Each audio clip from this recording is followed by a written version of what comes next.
양우강 목사입니다. 여러분을 만나 뵙게 돼서 참으로 기쁘고 감사합니다. 유튜브를 통해서 저희들이 이제 계속 만나게 될 텐데요. 여러분들하고 영적인 교제가 이루어짐을 감사를 드리고요. 혹시 여러분들이 제가 강의하는 내용 혹은 강의한 내용이 아니더라도 성경을 읽다가 궁금한 내용이 있으시면 댓글을 달아주십시오. 그러면 제가 여러분들에게 대답해 드리도록 그렇게 하겠습니다. 오늘은 평신도 조직신학 제2강입니다. 하나님은 어떤 분이신가? 특별히 오늘은 로버트 레이먼드가 쓰신 최신 조직신학을 인용해서 함께 공부를 하겠는데요. 하나님은 변함이 없으신 분이시다라는 그런 주제를 가지고 함께 나누고자 합니다. 첫째로 하나님은 어떤 면에서 변함이 없으신가? 입니다. 첫째로 하나님은 지혜가 무한하시고 영원 불변하시다는 겁니다. 두 번째로는 하나님은 미래에 대한 지식이 영원 불변하다는 것입니다. 세 번째로 하나님은 그 권능에 있어서 무한하시고 또 영원 불변하시다는 것입니다. 하나님은 전능하시기 때문에 그리고 이미 그의 권능은 무한하기 때문에 증가되거나 감소될 수 없다는 것입니다. 하나님은 모든 것의 모든 것입니다. 만약에 하나님께서 우리가 무엇을 해서 더 충만해진다면 혹은 우리가 무엇을 해야 하나님께서 더 영광을 받으신다면 아마 하나님은 이미 충분한 분은 아니죠. 그렇습니다. 그래서 우리는 하나님의 권능이나 혹은 지혜나 혹은 지식에 우리가 더하거나 또 그분에게 더 영광을 돌릴 수 있거나 이런 것은 이미 아닙니다. 왜냐하면 이미 하나님은 모든 것이 충만해 있는 상황이시기 때문입니다. 그럼 한 가지씩 살펴보겠습니다. 첫째로 하나님은 변하지 않으신다라는 것입니다. 이 말씀은 하나님은 변하시지도 않고 변할 리도 없다는 것입니다. 우리 인간은 잘 변하죠. 그죠? 부모의 사랑도 변합니다. 그런데 하나님은 변하지 않는 분이시다는 것입니다. 첫째로 그분은 지혜와 지식에 있어서 영원 불변하시고 무한하십니다. 사무엘상 2장 3절 말씀에 보면 심히 교만한 말을 다시 하지 말 것이며 오만한 말을 너희 입에서 내지 말지어다. 여호와는 지식의 하나님이라 그랬습니다. 여호와는 지식의 하나님이라. 지식이 영원하신 하나님이란 뜻입니다. 지식이 무한하신 하나님이시다라는 뜻입니다. 사무엘상 16장 7절 말씀에 보면 하나님께서 사무엘에게 말씀하시기를 그의 용모와 키를 보지 말아라. 내가 이미 그를 버렸다. 내가 보는 것은 사람과 같지 않다. 사람은 외모로 보거니와 나 여호와는 중심을 보신다고 말씀을 하십니다. 그래서 다윗을 왕으로 선택하시죠. 이것이 하나님입니다. 하나님은 우리의 마음을 아시는 분이십니다. 그러므로 그분을 속일 수 있는 자는 아무도 없습니다. 또한 속일 수도 없습니다.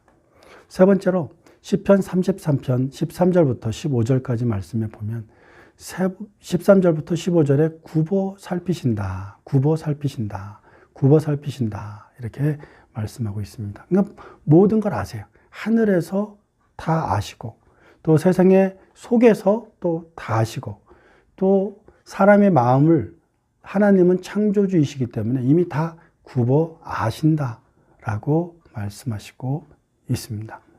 시편 104편 24절 말씀에는 하나님께서 지혜로 모든 만물을 지으셨어요. 그리고 지으신 것이 땅에 가득합니다. 그리고 땅에 가득한 그것을 다 아세요. 모든 것을 아십니다. 그렇습니다. 하나님은 지식과 지혜에 있어서 영원 불변하시며 그 영원 불변함은 모든 것을 다 아신다라는 측면에서 그렇습니다. 세 번째로 시편 139편 1절부터 4절까지 말씀에 보면 하나님은 나를 살피셔서 나의 모든 것을 아신다고 하십니다. 내가 일어나는 것도 아시고 내가 앉을 때도 아시고 누울 때도 당연히 아시고 걸을 때도 아시고 내가 어디에 있든지 하나님은 우리의 모든 것을 아시는 분이십니다. 하나님은 알지 못하는 것이 하나도 없다 말씀하십니다. 그렇습니다. 하나님은 알지 못하시는 것이 하나도 없으신 하나님이십니다. 또한 잠언서 8장 27절부터 30절까지 말씀에도 보면 하나님께서 창조주 되셔서 모든 것을 다 아신다고 말씀하십니다. 또한 잠언서 15장 3절 말씀에도 하나님은 어디서든지 선인이든지 악인이든지 모든 것을 아신다는 것입니다. 그분이 하나님이십니다. 하나님은 그런 하나님이십니다. 모든 것을 아시는 하나님이십니다. 또한 이사야 40장 13절부터 14절까지 말씀에 보면 그 하나님은 우리 인간과 다르게 피곤하지 않고 곤비하지 않고 또 명철이 한이 없다. 지식이 한이 없다. 지혜가 한이 없다. 무궁하시다. 그 무궁한 지식에 영원하고 불변하시다고 다시 이사야 40장 13절부터 14절에 말씀하시고 있습니다. 또한 이사야 46장 10절 말씀에도 하나님은 모든 것을 아시기에 하나님이 원하시는 모든 것들을 기뻐하심으로 이루실 것입니다. 그분이 하나님이십니다. 계속해서 로마서를 봅니다. 로마서 11장 13절부터 11장 33절부터 34절까지 말씀에 보면 깊도다 하나님의 지혜와 지식의 풍성하며 그의 판단은 헤아리지 못할 것이며 그의 길은 찾지 못할 것이로다. 그렇습니다. 하나님은 그런 분입니다. 인간은 인간의 지식으로 하나님을 알 수 없습니다. 하나님을 지식을 알 수 없습니다. 또한 로마서 16장 27절 말씀에도 지혜로우신 하나님, 그분에게 영원 무궁토록 영광을 돌리는 것, 그것이 인간의 삶의 목적이다라고 말씀하고 있습니다. 히브리서 4장 13절 말씀에 보면 지으신 것이 하나도 그 앞에 나타나지 않은 것이 없고 우리의 결산을 받으실 이의 눈앞에 만물이 벌거벗은 것 같이 드러난다 그랬습니다. 그렇습니다. 하나님을 속일 수 있을까요? 속일 수 없습니다. 하나님 모르는 것이 있을까요? 다 아십니다. 내가 하나님을 속일 수 있을까요? 불가능한 일입니다. 하나님을 속이려고 하지 마십시오. 하나님은 모든 것을 아십니다. 창조주이신 하나님은 우리의 마음도 이미 다 아시는 분이시다라고 말씀하시고 있습니다. 두 번째로 하나님은 어떤 면에서 영원 불변하시는가입니다. 그것은 미래에 대한 지식에 있어서 그렇다는 것입니다. 미래를 다 아세요. 하나님은 과거를 다 아시고 현재를 다 아시며 또 미래를 다 아세요. 그래서 이사야 42장 8절부터 9절까지 말씀에 보면 이제 내가 새 일을 알리겠다고 말합니다. 그 일이 시작되기 전이라도 우리에게 알려주시겠다고 말씀합니다. 그래서 우리는 성경을 통해서 미래에 대해서 희미하게나마 알 수 있습니다. 어떤 일이 일어날지에 대해서 우리는 알고 있습니다. 말세에 어떤 일들이 일어날지에 대해서 우리는 알고 있습니다. 물론 하나님의 그때 오시는 그때, 예수님께서 오시는 그때와 그 시는 모릅니다. 그러나 종말의 때, 미래의 때는 어떤 일들이 일어날 것인가에 대해서는 우리는 이미 성경을 통해서 배웠고 또 알고 있습니다. 이사야 44장 7절부터 8절까지 말씀에 보면 하나님께서 내가 영원한 백성을 세운 이후로 나처럼 외치며 알리며 나에게 설명할 자가 누구냐? 있거든 될 일과 장차 올 일을 그들에게 알릴지어다. 알릴 수 있는 자가 없다는 거죠. 오직 하나님만이 아시기에 하나님께서 우리에게 말씀을 통해서 알려주시겠다라고 말씀하시고 있습니다. 미래를 아시는 하나님. 그 하나님께서 이미 말씀을 통해서, 성경 말씀을 통해서 우리에게 어떤 일이 있게 될 것인지 알려주셨습니다. 이사야서 46장 10절부터 11절까지 말씀에도 보면 하나님은 구약의 말씀을 통해서 미래에 일어날 일들에 대해서 예언하셨습니다. 또 신약의 일들을 보면 과거에 말씀하셨던 것들을 예수님을 통해서 이루십니다. 그리고 다시 오실 그 예수 그리스도, 그분이 어떤 방식으로 언제쯤 오시게 될 것인지에 대한 그 종말에 대한 그 시기, 정확한 시기는 알 수 없지만 어떤 현상들이 있을 건지에 대해서는 미래 일들에 대해서 성경을 통해서 우리에게 알려주시고 있습니다. 이사야 48장 3절부터 7절까지 말씀에도 보면 하나님께서 예로부터 처음 일들을 알게 하였고 내 입에서 그것들이 나갔으며 또 내가 그것들을 듣게 하였고 내가 호련히 행하여 그 일들이 이루어졌느니라 그랬습니다. 이미 과거에 말씀하셨고 그 말씀하신 것들이 이제 이루어진 것을 너희가 알 수 있지 않느냐라고 말씀하고 있습니다. 그러면서 계속해서 내가 새 일, 곧 내가 알지 못하던 은밀한 일을 알게 해주겠다, 듣게 해주겠다라고 말씀하시고 있습니다. 세 번째입니다.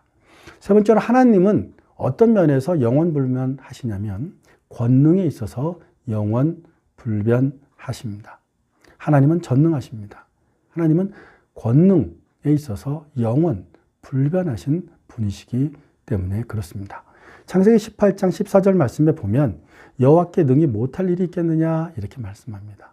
여호와께서 능히 못할 일이 있을까요? 없습니다. 하나님은 정하시고 계획하시고 그 일을 이루시는 하나님이십니다. 시편 113편, 115편 3절 말씀에도 하나님께서 원하시는 모든 것을 행하셨다라고 말씀하시고 있습니다. 욥이 자신이 고난을 당할 때 하나님에 대해서 불평하고 불만하고 원망했었죠.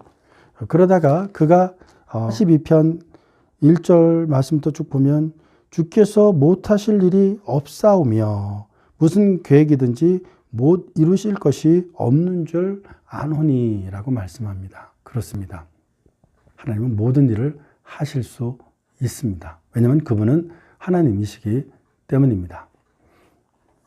에레미야 32장 17절 말씀에도 나는 모든 육체의 하나님이라고 말씀하시면서 내가 할 수 없는 일은 없다라고 분명히 말씀해 주시고 있습니다. 누가복음 1장에 보면 마리아가 이제 처녀로서 예수님을 잉태합니다.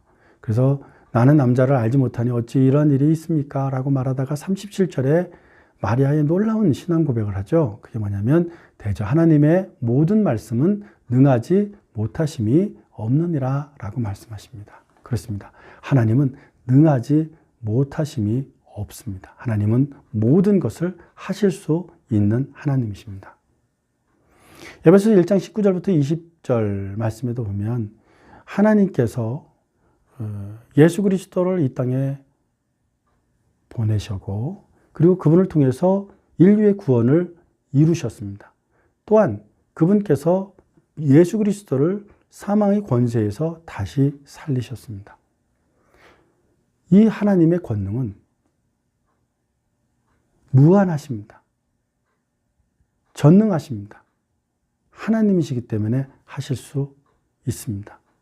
그 하나님께서 예수 그리스도를 하나님께서 자신의 우편에 예수 그리스도를 앉히십니다.